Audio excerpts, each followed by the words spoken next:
I want to first of all welcome everybody back. We were away for Yom Tov week. Baruch Hashem, we're all back here, happy and healthy, and I want to thank our hosts, the Lakewood Scoop, for continuing to be Marbitz Torah and for making this available to the public. Just know that we do get a lot of comments and phone calls and people that really appreciate that. The Parshas Bhaloshcha this week,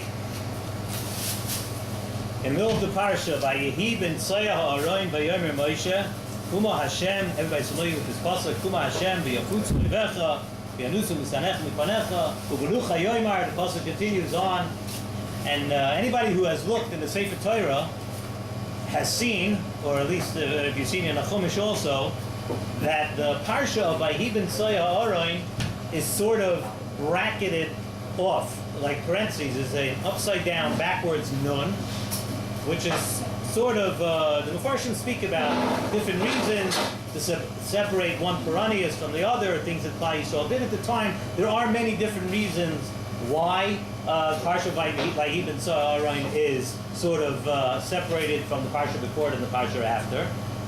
But it's interesting to note, the Gemara in the Masechta Shabbos Daf Kuf Tes Zayin Amud Aleph says that the Parsha of Vayehi ben Tzayah is considered one of the Sfarim in the Torah.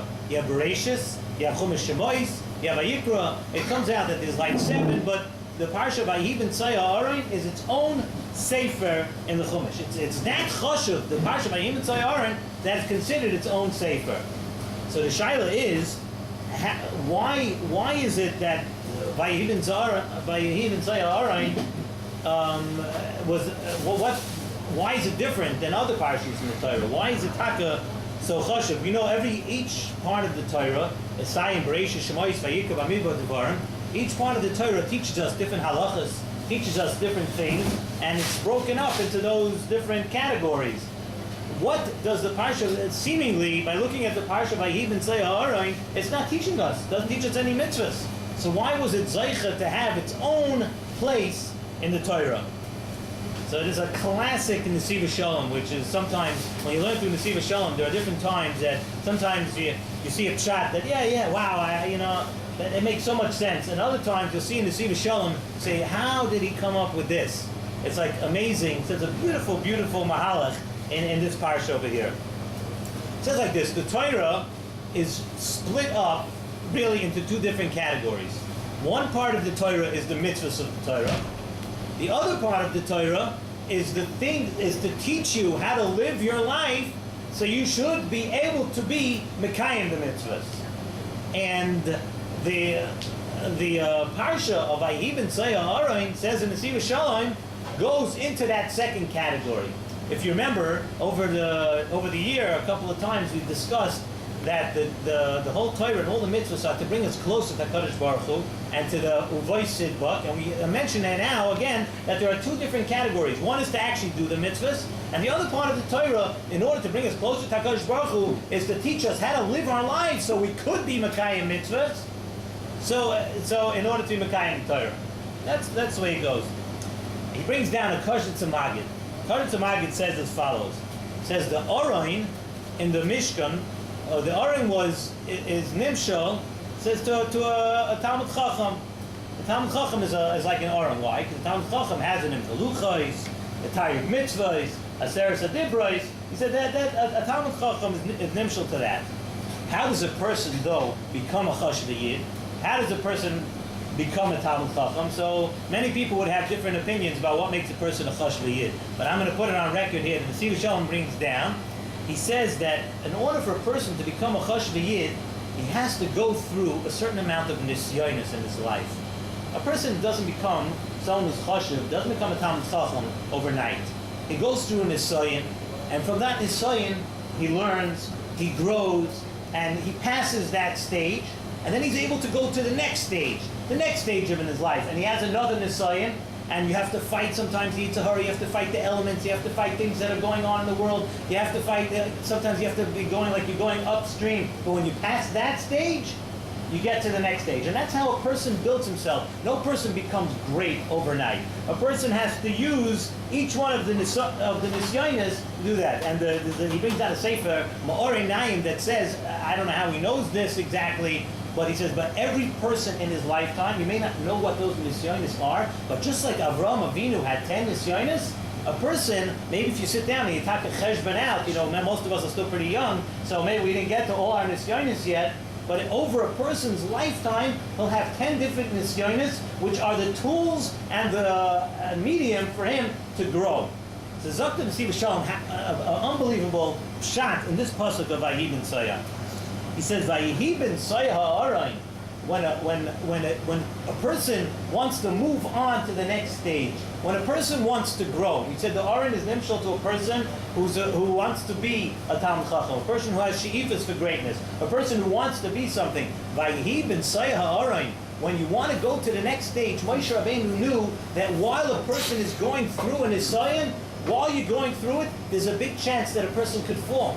It's very dangerous to be in the middle of a Nisayon. So Vayihi ben Soya ha'arayin, Vayomer Moshe Rabbeinu said, Kuma Hashem, prop up a Yid, give them help a Yid in every stage of his life. Moshe Rabbeinu understood that while we're trying to become better, and while we're trying to grow, and while we're trying to grow up and be something, that there are so many nisyonis along life that sometimes a person can't do it on his own. So Moshe Rabbeinu was saying, Kuma Hashem, give them the capability, prop them up, that they should have the koyach to go through these nisyonis.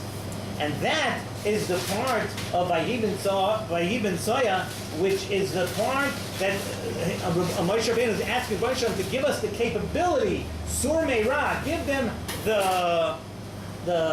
the koyach to be able to overcome the Yetzer Hara and to be overcome all the other koyachas that might be going against them along the way. But once you do that, once you are Sur Meirah, then we come to the Asay Toiv.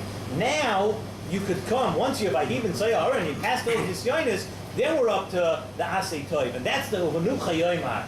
He said, Uvanucha Yoimar, when we could finally rest and we see that we passed the Nisayon, we ask Uvanucha Yoimar, Shuva Hashem, now HaKadosh Baruch Hu, give us the Siyata Deshmaya, don't leave us after you help us do the Nisayon. In other words, when we do our mitzvahs, we need the Shechina amongst us. We need to understand that the Shechina has to be among Klal Yisrael. Uvanucha Yoimar Shuva Hashem. Now, HaKadosh Baruch Hu, we need you to help us do the Nisayon, but also when we do the Va'asei Toiv, Uvanucha Yoimar, and it's very difficult sometimes in life. We go through these stages, but now we can finally allow ourselves the time to grow and to do the mitzvahs. We ask HaKadosh Baruch Hu, be with us, and stay with us, and give us that siyata d'shmaya.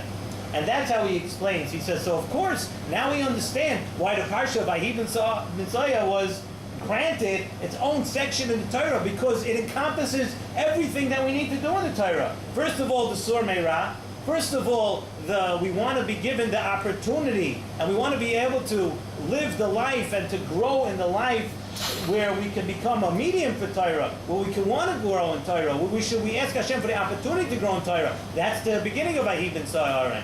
And the end is, of course, that's Kol HaTorah Kula. V'nucha Yomer, now we can start being Mekayim Kol HaTorah Kula. Now we can go through the whole thing. And that's, you see, in those couple of psukim, you have the whole, it encompasses the entire thing. Zakta Nesiv Shalom now makes a lot of sense. Now we understand why.